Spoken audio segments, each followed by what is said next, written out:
Hello friends, எல்லோருக்கும் வணக்கம். Welcome to young investor channel. Actually today market updates பார்த்துருப்பீங்க. Market பார்த்தீங்கன்னா ஓப்பன் ஆகும்போது இருந்தே ட்ரெண்ட் வந்து மாறி ட்ரேட் ஆகுது. ஆக்சுவலி ஒரு ஃபிளாட் பாசிட்டிவ் இருக்குது, அப்புறம் ஒரு ஃபிளாட் நெகட்டிவ் ட்ரெண்ட் மாறுது, அப்படி தான் இருக்குது. ஸோ நிஃப்டி வந்து 25,935 பாயிண்ட்ஸ் வந்து நெகட்டிவ்ல ட்ரேட் ஆகிட்டு இருக்கு, 5 பாயிண்ட்ஸ் நெகட்டிவ்ல இருக்கு. பேங்க் நிஃப்டி 105 பாயிண்ட்ஸ் பாசிட்டிவ்ல இருக்கு, 54,074 பாயிண்ட்ஸாக இருக்கு. சென்செக்ஸ் 56 பாயிண்ட்ஸ் பாசிட்டிவ்ல இருக்கு, 84,970 பாயிண்ட்ஸ் அந்த ரேஞ்சில் இருக்கு. ஃபர்ஸ்ட் பார்த்தீங்கன்னா அன்னைக்கு பேங்க் ஸ்டாக்ஸ்லாம் பார்க்கும்போது ஒரு சில பேங்க் ஸ்டாக்ஸ்லாம் பாசிட்டிவ்ல இருக்குது. இந்த HDFC பேங்க் அதெல்லாம் பாசிட்டிவ்ல இருக்குது. அதே சமயம் இந்த ஸ்மால் கேப் ஸ்டாக்ஸான IDFC first bank, AU small finance bank, அடுத்து வந்து south Indian bank, IDFC first bank, இதெல்லாம் பார்த்தீங்கன்னா நெகட்டிவ்ல தான் ட்ரேட் ஆகிட்டு இருந்துச்சு. ஸோ இதில் அன்னைக்கு ஃபர்ஸ்ட் HDFC பேங்க் எடுத்து பார்க்கும்போது 1788 ரூபா வரைக்கும் போன அந்த ஷேரு, அதுக்கப்புறம் பார்த்தீங்கன்னா 1777 ரூபா அந்த ரேஞ்சில் அந்த HDFC பேங்க் ட்ரேட் ஆகிட்டு இருக்கு. ஸோ HDFC பேங்க்ல HSBC ஒரு அப்டேட் கொடுத்துருக்காங்க. ஸோ அந்த ஸ்டாக் வந்து இந்த ரேஞ்சிலேருந்து ஒரு 12% வரைக்கும் அப்சைட் போக வாய்ப்பு இருக்குது அப்படின்னு சொல்கிறாங்க. முன்னாடி அவங்க வந்து பார்த்தீங்கன்னா 1800 ரூபா வரைக்கும் 1870 ரூபா வரைக்கும் ஒரு டார்கெட் ப்ரைஸ் கொடுத்துருந்தாங்க. ஸோ அதுலேருந்து இப்போ HSBC அப்கிரேட் பண்ணி 2010 ரூபா வரைக்கும் வந்து HDFC பேங்க் போகும் அப்படின்னு சொல்லி ஒரு அப்டேட் சொல்லியிருக்காங்க. இப்போ இருக்கிற ட்ரெண்ட்லேருந்து 12% வரைக்கும் பொட்டன்ஷியல் அப்சைட் மேலே போக வாய்ப்பு இருக்குன்னு சொல்கிறாங்க. மோராட் இது வந்து HDFC பேங்கை பொறுத்த வரைக்கும் அப்டேட்டு. நெக்ஸ்ட் பார்த்தீங்கன்னா பஜாஜ் ஹவுசிங் ஃபினான்ஸ். ஆக்சுவலி இன்னைக்கு இந்த ஸ்டாக் வந்து பார்த்தீங்கன்னா ஒரு 160 ரூபா போச்சு, அடுத்தது வந்து ஒரு 153 ரூபா அந்த ரேஞ்சுக்கு இறங்கியிருக்கு. 3% நெகட்டிவ்ல இருக்கு. ஒருத்தர் கமெண்ட்ல கேட்டிருந்தாரு, ப்ரோ இன்னைக்கு ஒரு 500 ஷேர் பஜாஜ் ஹவுசிங் ஃபினான்ஸ்ல வாங்க இருக்கிறேன் அப்படின்னு சொல்லி கேட்டிருந்தாரு. ஸோ அவருக்கு என்னோட அட்வைஸ், பல்க் பையிங் எப்போவுமே அவாய்ட் பண்ணுங்க. 500 ஷேர் 100 ஷேர் வாங்குறதுக்கு நீங்கள் ஒரு 30 ஷேர் 40 ஷேர் அப்படி ஸ்லோவாக கன்சிடர் பண்ணிக்கலாம். ஒருவேளை இன்னைக்கு நீங்கள் கன்சிடர் பண்ணியிருப்பீங்கன்னா அந்த ரேஞ்சில் கன்சிடர் பண்ணியிருந்தீங்கன்னா 3% இறங்கியிருக்கு. அப்போ நீங்கள் வந்து குவான்டிட்டி இன்னும் கொஞ்சம் கூட கன்சிடர் பண்ணலாம். ஸோ இதனால தான் நான் சொல்கிறது, இந்த பல்க் பையிங்கை தவிர்த்துட்டு கொஞ்சம் கொஞ்சமாக கன்சிடர் பண்ணுங்கள். பட் இது வந்து பார்த்தீங்கன்னா ஓவர் வேல்யூட் ஸ்டாக் தான். ஃபண்டமெண்டல்ஸ் நல்லா இருக்கிறதுனால நானும் பார்த்தீங்கன்னா இன்வெஸ்ட்மெண்ட் பண்ணலாம் அந்த ஐடியாவில், இந்த ஷேரில் அப்படிங்கிற ஐடியாவில் இருக்கிறேன். பட் இது எவ்வளோ இறங்கும்னு தெரியல. எனக்கு தெரிஞ்ச ஒரு 150 ரூபாலாம் தாண்டி கீழே வரும்னு நினைக்கிறேன். 150 ரூபாய் கிராக் பண்ணி கீழே வர வாய்ப்புகள் இருக்குது. ஸோ இன்னைக்கு வந்து இன்வெஸ்ட்மெண்ட் பண்ணலான் இருந்தேன். பட் வந்து பார்த்தீங்கன்னா 3% நெகட்டிவ் இருந்ததுனால ஸோ வெயிட் பண்ணலாம், ஆப்பர்ச்சுனிட்டி இன்னும் கொஞ்சம் இறங்க வாய்ப்புகள் இருக்குது அப்படின்னு சொல்லி வெயிட் பண்ணுறேன். மோராட் இது வந்து பஜாஜ் ஹவுசிங் ஃபினான்ஸ் லிமிடெடை பொறுத்த வரைக்கும் அப்டேட்டு. 500 ஷேர் 200 ஷேர் நீங்கள் பல்க் பையிங்கை தவிர்த்துட்டு ஸ்லோவாட்டு கன்சிடர் பண்ணுறது பெட்டர் ஆப்ஷனுங்கிறது என்னோட ஒப்பீனியன். அது எல்லா ஷேருக்கும். நெக்ஸ்ட் பார்த்தீங்கன்னா ஈஸ்மை ட்ரிப், இந்த ஸ்டாக் பற்றி நேற்று டிஸ்கஸ் பண்ணியிருந்தோம். ஆக்சுவலி இதில் ஒரு பிளாக் டீல் நடக்க போகுது அப்படின்னு சொல்லி நம்ம பார்த்துருந்தோம். கிட்டத்தட்ட பார்த்தீங்கன்னா 580 கோடிக்கு பிளாக் டீல். ஸோ இன்னைக்கு வந்து பார்த்தீங்கன்னா இதில் வந்து விற்றுருக்காங்க பிளாக் டீல். ஸோ அதனால் இன்னைக்கு இந்த ஸ்டாக் ப்ரைஸ் வந்து 15% மேலே அடிச்சிருக்காங்க. இந்த ஈஸ்மை ட்ரிப் ஷேர் எடுத்து பார்த்தீங்கன்னா இன்னைக்கு மட்டுமே 32 ரூபா வரைக்கும் இறங்கியிருக்கு. அதாவது 32.78 ருபீஸ் அந்த ரேஞ்ச் வரைக்கும் இறங்கியிருக்கு. அதுக்கப்புறம் பார்த்தீங்கன்னா நான் பார்க்கும்போது ஒரு 15% நெகட்டிவ்ல 35 ரூபா அந்த ரேஞ்சில் ட்ரேட் ஆகிட்டு இருந்துச்சு ஈஸ்மை ட்ரிப். ஸோ 30 ரூபாய்க்கு கீழே வந்துச்சுன்னா ஸ்லோவாக 1-2 கன்சிடர் பண்ணலான்னு பார்த்தேன். பட் வந்து இன்னைக்கு பார்த்தீங்கன்னா ஸோ அடுத்து மறுபடியும் 35 ரூபா போயிட்டு 32 ரூபா வந்துட்டு 35 ரூபா போயிட்டு இது வந்து ஈஸ்மை ட்ரிப்பை பொறுத்த வரைக்கும் அப்டேட்டு. ஸோ 30 ரூபாயை தாண்டி கீழே வரதுக்கு பார்த்தீங்கன்னா ஆப்பர்ச்சுனிட்டி இந்த ஷேரில் நிறைய வாய்ப்புகள் இருக்குது. ஸோ வெயிட் பண்ணலாம் ஈஸ்மை ட்ரிப்பில். அன்றைக்கி இந்த பிளாக் டீல் நடந்ததுனால பார்த்தீங்கன்னா 15-16% வரைக்கும் இந்த ஸ்டாக் வந்து நெகட்டிவ் ட்ரெண்ட் போயிருக்கு. நெக்ஸ்ட் பார்த்தீங்கன்னா இந்த IDFC ஃபர்ஸ்ட் பேங்க், நான் என்ன தான் பண்ணாலும் நான் வந்து மேலேயே போக மாட்டேன், அப்படி தான் இருப்பேன் அப்படின்ட்டு இந்த IDFC ஃபர்ஸ்ட் பேங்க் பார்த்தீங்கன்னா அப்படியே அந்த ட்ரெண்ட்லேயே இருக்குது. நம்ம ரொம்ப நாளாக டிஸ்கஸ் பண்ணிகிட்டே தான் இருக்கிறோம். ஸோ பட் ஃபண்டமெண்டல்ஸ் நல்லா இருக்கிறத பார்த்தீங்கன்னா இன்னும் இந்த ஸ்டாக்கை நம்ம வந்து நம்பிட்டு இருக்கிறோம். ஸோ இன்றைக்கி வந்து பார்த்தீங்கன்னா இன்றைக்கி ஒரு 1% வந்து நெகட்டிவ்ல தான் ட்ரேட் ஆகிட்டு இருக்கு இந்த IDFC first bank. So IDFC first bank தான் இன்றைக்கி நெகட்டிவ்ல ட்ரேட் ஆகிட்டு இருந்துச்சு. பார்த்தா IDFC லிமிட்டோட நெகட்டிவ்ல தான் ட்ரேட் ஆகிட்டு இருந்துச்சு. 108 ரூபா சம்திங் நெகட்டிவ்ல ட்ரேட் ஆகிட்டு இருந்துச்சு IDFC ஃபர்ஸ்ட், இது IDFC லிமிடெட். ஸோ ரெண்டுமே இன்றைக்கி நெகட்டிவ்ல தான் இருக்குது. பட் இந்த மெர்ஜரில் நீங்கள் பெனிஃபிட் இருக்கான்னு கேட்டீங்க, நான் ஆல்ரெடி உங்கள்கிட்ட சொல்லிட்டேன். 300 ருபீஸ் சம்திங் தான் இதில் வந்து 300 to 350 ருபீஸ் தான் பார்த்தீங்கன்னா இதில் வந்து ஒரு பெனிஃபிட் இருக்குது. இப்போ எனக்கு என்ன சந்தேகம் வருதுன்னா, இந்த டாடா மோட்டார் டிவிஆரும் டாடா மோட்டார் மெர்ஜரில் நமக்கு போன டேக்ஸ் மாதிரி இதில் எதுலையாவது நடந்துச்சுன்னா அந்த பெனிஃபிட்டும் கிடைக்காதுன்னு அப்படின்னு நினைக்கிறேன். ஸோ மோராட் வந்து பார்த்தீங்கன்னா இதுக்கு என்ன கேட்டால் IDFC ஃபர்ஸ்ட் பேங்கே கன்சிடர் பண்ணிட்டு போயிடலாம் நான் நினைக்கிறேன். ஸோ மோராட் இது வந்து IDFC ஃபர்ஸ்ட் பேங்கை பொறுத்த வரைக்கும் அப்டேட். இப்போ இருக்க சிச்சுவேஷனில் வந்து பார்த்தீங்கன்னா இந்த மெர்ஜரில் நம்ம பெனிஃபிட்டை இப்போ இருக்க ஷேர் ட்ரெண்டில் நம்ம எதிர்பார்க்கக்கூடாது. நெக்ஸ்ட் வந்து சவுத் இந்தியன் பேங்க், இதுவும் இன்னைக்கு வந்து பார்த்தீங்கன்னா ஒரு நெகட்டிவ் ட்ரெண்டில் தான் மூவ் ஆகிட்டு இருக்கு. ஸோ இதுவும் ரொம்ப நாளாகவே இந்த ட்ரெண்டில் தான் இருக்குது, 25 ரூபாய்க்குள்ள தான் இருக்குது. அதே மாதிரி இந்த தமிழ்நாடு மெர்கண்டைல் பேங்க், இந்த பேங்கும் வந்து பார்த்தீங்கன்னா பெரிய அளவில் மூவ்மெண்ட்ஸ் இல்லை. இதில் நம்ம கன்சிடர் பண்ணியிருக்கிறோம். நானும் வந்து பார்த்தீங்கன்னா எனக்கு ஒரு நெகட்டிவ்ல தான் இருக்குது. எனக்கு வந்து ஆவரேஜ் ஆட்டு பார்க்கும்போது ஒரு ஷேர் வந்து 500 ரூபா அந்த ரேஞ்சில் வந்து பார்த்தீங்கன்னா இருக்குது. ஆவரேஜ் ஆட்டு ஒரு ஷேர் 500 ரூபா வச்சு நான் கன்சிடர் பண்ணியிருக்கிறேன். ஸோ மோராட்டு எனக்கு ஒரு நெகட்டிவ்ல தான் இருக்குது. ஒரு ஷேருக்கு 25 ரூபா பக்கம் நெகட்டிவ்ல தான் இருக்குது. ஸோ ஃபண்டமெண்டல்ஸ் நல்லா இருக்குது. பட் யூனியன் பிரச்சனை இருக்கிறதுனால அந்த ப்ராப்ளம் சால்வ் ஆச்சுன்னா இந்த பேங்க் டெஃபினட்டாக மேலே போகும். இது வந்து தமிழ்நாடு மெர்கண்டைல் பேங்கை பொறுத்த வரைக்கும் அப்டேட்டு. நெக்ஸ்ட் பார்த்தீங்கன்னா பவர் கிரிட்டும் அதே மாதிரி ரிலையன்ஸ் பவரும் இன்னைக்கு ரெண்டு ஸ்டாக்குமே 5% மேலே ரேலி இருந்தாங்க. ஸோ நேற்று ஒரு கவர்மெண்ட் ஒரு அப்டேட் கொடுத்துருந்தாங்க. அந்த பவர் செக்டர் ஸ்டாக்லாம் பார்த்தீங்கன்னா பெரிய அளவில் கேபிட்டல் எக்ஸ்பெண்டிச்சர் ஸ்பெண்ட் பண்ண இருக்கிறாங்க அப்படின்னு சொல்றாங்க. டிரான்ஸ்மிஷன் எல்லாமே அப்கிரேட் பண்றதுக்கு. ஸோ அந்த கேபிட்டல் எக்ஸ்பெண்டிச்சர் மேபி வந்து ஒரு $110 பில்லியன் வரைக்கும் இருக்கும் அப்படின்னு சொல்லியிருந்தாங்க. ஸோ இன்னைக்கு வந்து பார்த்தீங்கன்னா இன்டர்நேஷனல் புரோக்கரேஜான கோல்ட்மேன் சாக்ஸ் ஒரு அப்டேட் கொடுத்துருக்காங்க. ஸோ இதில் வந்து பவர் கிரிட் கார்பரேஷன் வந்து பெனிஃபிட் நிறைய இருக்கு அப்படின்னு சொல்றாங்க. இதில் ஃபர்ஸ்ட் இவங்க ஒரு புரோக்கரேஜ் சொல்றாங்க, பை ரேட்டிங் கொடுக்குறாங்க. அவங்க சொல்றது கோல்ட்மேன் சாக்ஸ் சொல்றது இந்த ஸ்டாக் வந்து ஒரு 370 ரூபா வரைக்கும் போகும் பவர் கிரிட் அப்படின்னு சொல்றாங்க. இன்னைக்கு மட்டுமே 5% ரேலியா இருந்துச்சு. அடுத்தது பார்த்தீங்கன்னா இன்னொரு புரோக்கரேஜான மோட்டிலால் ஓசால் வந்து ஒரு அப்டேட் கொடுக்குறாங்க. இவங்களும் பைக்கால் தான் கொடுக்குறாங்க. 425 ரூபா வரைக்கும் இந்த ஷேர் பிரைஸ் போக வாய்ப்பு இருக்குன்னு சொல்றாங்க. இது வந்து நேற்று அப்டேட் கொடுத்துருந்தாங்க. ஸோ மோரல் இது வந்து பார்த்தீங்கன்னா பவர் கிரிட்டை பொறுத்த வரைக்கும் அப்டேட்டு. ஸோ இந்த கவர்மெண்ட் ஸ்பெண்ட் பண்ண போகிற கேபிட்டல் எக்ஸ்பெண்டிச்சர்னால பவர் கிரிட்டுக்கு வந்து அதிக அளவில் பெனிஃபிட் இருக்குது அப்படின்னு சொல்லியிருக்காங்க. ஸோ அதனால இன்னைக்கு பவர் கிரிட் 5% ரேலி, ரிலையன்ஸ் பவரும் 5% ரேலி ஆயிருக்கு.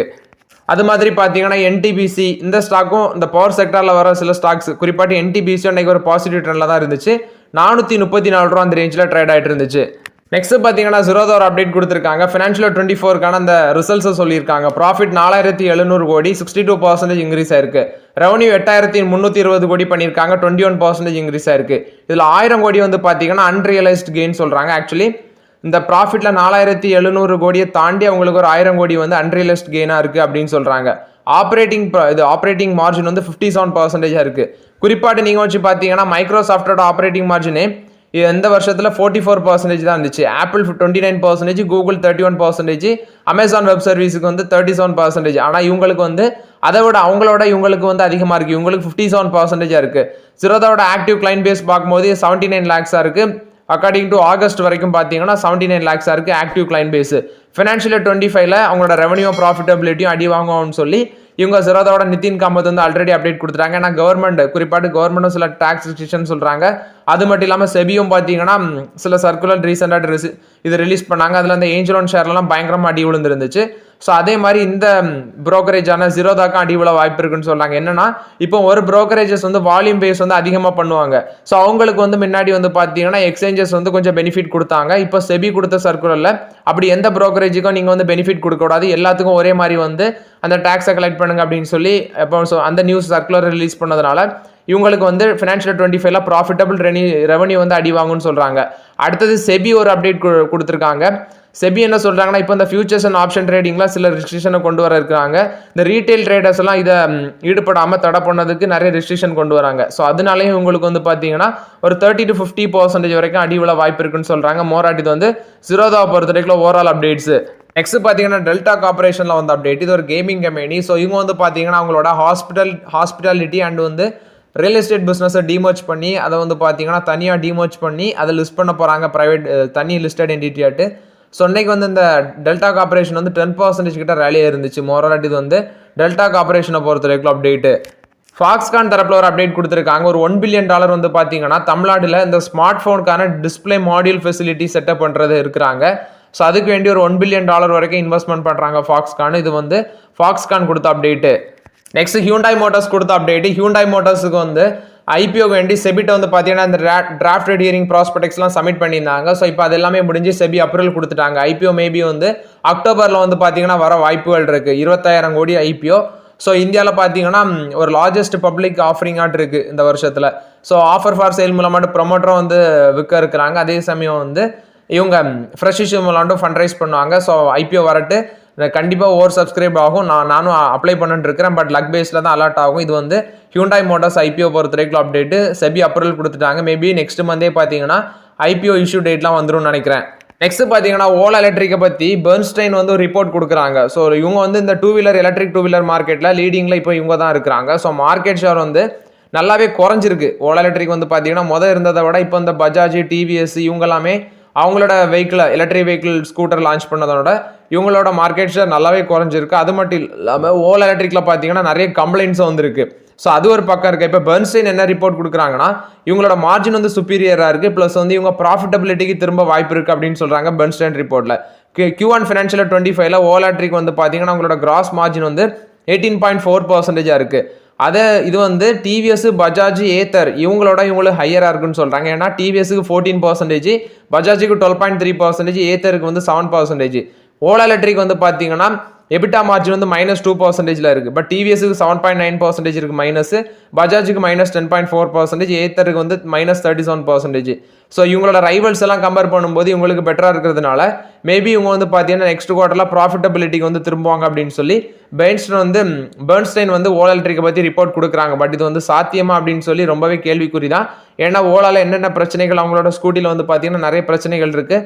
ஸோ ஷோரூமில் வந்து நல்லா இது ரிப்பேரும் பண்ண முடியல அப்படின்னு சொல்லி தான் பெங்களூர்லலாம் ஒருத்தர் வந்து தீய வச்சாரு. இன்னொருத்தர் அவரோட ஸ்கூட்டியில் வந்து பார்த்தீங்கன்னா don't buy Ola electric scooter dear Kannadigas, if you buy the scooter if you, அவங்க என்ன சொல்லியிருந்தா dear Kannadigas don't buy Ola scooter, if you buy you will suffer until your life long அப்படின்னு சொல்லி எழுதி வந்து அவங்களோட ஸ்கூட்டர் இல்லை பேஸ்ட் பண்ணி அதை வந்து பார்த்தீங்கன்னா ட்விட்டர்லலாம் போட்டிருந்தாங்க. ஸோ இது வந்து இவங்க பெர்ன்ஸ்டைன் ரிப்போர்ட் சொல்கிறது சாத்தியமா அப்படின்னு சொல்லி நம்ம வெயிட் பண்ணி தான் பார்க்கணும். நெக்ஸ்ட் இன்ஃபோசிஸில் வந்து அப்டேட். இன்ஃபோசிஸ்க்கு வந்து பார்த்தீங்கன்னா மினிஸ்ட்ரி ஆஃப் ஃபினான்ஸ் வந்து இன்றைக்கி ஒரு மீட்டிங் கண்டக்ட் பண்ணுறாங்க. அதில் வந்து அந்த 30,000 கோடிக்கான டாக்ஸ் டிமாண்ட் நோட்டீஸ் அதில் வந்து பார்த்தீங்கன்னா ரிலீஃப் வந்து கொடுப்பாங்க அப்படின்னு சொல்லி ஒரு அப்டேட் வந்திருக்கு. ஸோ மோராட் இது வந்து இன்ஃபோசிஸை பொறுத்த வரைக்கும் அப்டேட்டு. ஹிந்துஸ்தான் யூனிலிவரில் வந்து அப்டேட்டு. ஹிந்துஸ்தான் யூனிலிவரில் பார்த்தீங்கன்னா ஒரு 963 கோடி டாக்ஸ் டிமாண்ட் வந்து வந்துருந்துச்சு. ஸோ அப்போ அவங்க என்ன பண்ணியிருக்காங்கன்னா அதை எதிர்த்து கோர்ட்டுக்கு போயிருக்காங்க, பாம்பே ஹை கோர்ட்டுக்கு. ஸோ இப்போ அந்த அப்பீல் வந்து பார்த்தீங்கன்னா லாஸ் ஆகிடுச்சு. ஏன்னா இவங்களுக்கு எதிராட்டு தான் தீர்ப்பு வந்திருக்கு. ஜிஎஸ்கே குரூப் என்டிட்டிஸ் அதை வந்து பார்த்தீங்கன்னா அவங்களோட இந்தியன் பிராண்ட்ஸாக இருக்கிற ஹார்லிக்ஸ், பூஸ்ட், மால்டோவா, விவா அந்த பிராண்டை வந்து பார்த்தீங்கன்னா இவங்க ஹெச்யூஎல் கூட வந்து வந்து அக்யூசியேஷன் பண்ணாங்க. ஸோ ஹெச்யூஎல் அக்யூசியேஷன் பண்ணும்போது அந்த நான் டிடக்ஷன் ஆஃப் டிடிஎஸ் வந்து ஒழுங்காக பண்ணாமல் பேமெண்ட் பண்ணியிருக்காங்க அப்படின்னு சொல்லி அந்த அக்யூசியேஷன் சமயத்தில் அதை எடுத்து பார்த்தீங்கன்னா டாக்ஸ் டிமாண்ட் வந்திருக்கு. ஸோ அந்த டாக்ஸ் டிமாண்ட் எதிர்த்து இவங்க ஹிந்துஸ்தான் யூனிலிவர் பாம்பே ஹைகோர்ட்டுக்கு போயிருக்காங்க. ஸோ இப்போ பாம்பே ஹைகோர்ட் வந்து அந்த இவங்களோட அப்பீல் வந்து பார்த்தீங்கன்னா நிராகரிச்சிட்டாங்க. ஸோ இப்போ 963 கோடி வந்து ஹிந்துஸ்தான் யூனிலிவர் பார்த்தீங்கன்னா பே பண்ணி தான் ஆகணும். மோரல் இது வந்து ஹிந்துஸ்தான் யூனிலிவரை பொறுத்த வரைக்கும் அப்டேட்டு. எம்சிஎக்ஸில் வந்து அப்டேட்டு. எம்சிஎக்ஸ் பார்த்தீங்கன்னா அவங்களோட டிரான்சாக்ஷன் ஃபீஸ், அந்த ஃபியூச்சர்ஸ் அண்ட் ஆப்ஷன் கான்ட்ராக்ட்டுக்கான டிரான்சாக்ஷன் ஃபீஸை வந்து இன்க்ரீஸ் பண்ணுறாங்க. ஏன்னா செபி வந்து ஆல்ரெடி அப்டேட் கொடுத்துருக்காங்க, உங்களுக்கே தெரியும். ஸோ இந்த ஃபியூச்சர்ஸ் அண்ட் ஆப்ஷன் கான்ட்ராக்ட்டுக்கு வந்து டிரான்சாக்ஷன் ஃபீ வந்து பார்த்தீங்கன்னா 1 lakh டர்ன் ஓவர் வேல்யூக்கு வந்து 2.1 rupees ஆட்டி இன்க்ரீஸ் பண்ணுறாங்க. ஆப்ஷன் கான்ட்ராக்ட்டுக்கு வந்து பார்த்தீங்கன்னா per lakh premium of turnover வேல்யூக்கு வந்து 41.8 rupees ஆட்டு ரிவைஸ் பண்ணுறாங்க அப்படின்னு சொல்கிறாங்க. அந்த நியூ ரேட் வந்து பார்த்தீங்கன்னா அக்டோபர் 1ஆம் தேதியிலேருந்து நடைமுறைக்கு வரும் அப்படின்னு சொல்கிறாங்க. மோராட் இது வந்து எம்சிஎக்ஸை பொறுத்த வரைக்கும் அப்டேட்டு. ஏர்டெல் பார்த்தீங்கன்னா India's first AI powered network சொல்யூஷனை வந்து லான்ச் பண்ணியிருக்காங்க. எதுக்குன்னா அந்த ஸ்பேம் டிடெக்ஷனுக்கு வேண்டி தான் இதை லான்ச் பண்ணியிருக்காங்க. இது வந்து ஏர்டெல் கொடுத்த ஒரு positive update. Tata AIA life insurance பார்த்தீங்கன்னா நிஃப்டி அல்ஃபா 50 இண்டெக்ஸ் ஃபண்டை வந்து லான்ச் பண்ணியிருக்காங்க. ஸோ இந்த என்எஃப்ஓ வந்து பார்த்தீங்கன்னா செப்டம்பர் 30ஆம் தேதி வரைக்கும் ஓப்பனில் இருக்கும் அப்படின்னு சொல்கிறாங்க. இது வந்து டாடா ஏஐஏ லைஃப் இன்சூரன்ஸ் கொடுத்த update. So okay friends, actually இந்த வீடியோவில் சில இம்பார்ட்டன்ட் அப்டேட்ஸ் எல்லாமே டிஸ்கஸ் பண்ணோம். அந்த வீடியோ உங்களுக்கு பயனுள்ளதாக இருக்கும்னு நினைக்கிறேன். பயனுள்ளதாக இருந்துச்சுன்னா லைக் பண்ணுங்கள், சப்ஸ்கிரைப் பண்ணுங்கள், கமெண்ட் பண்ணுங்கள். Okay friends, thank you.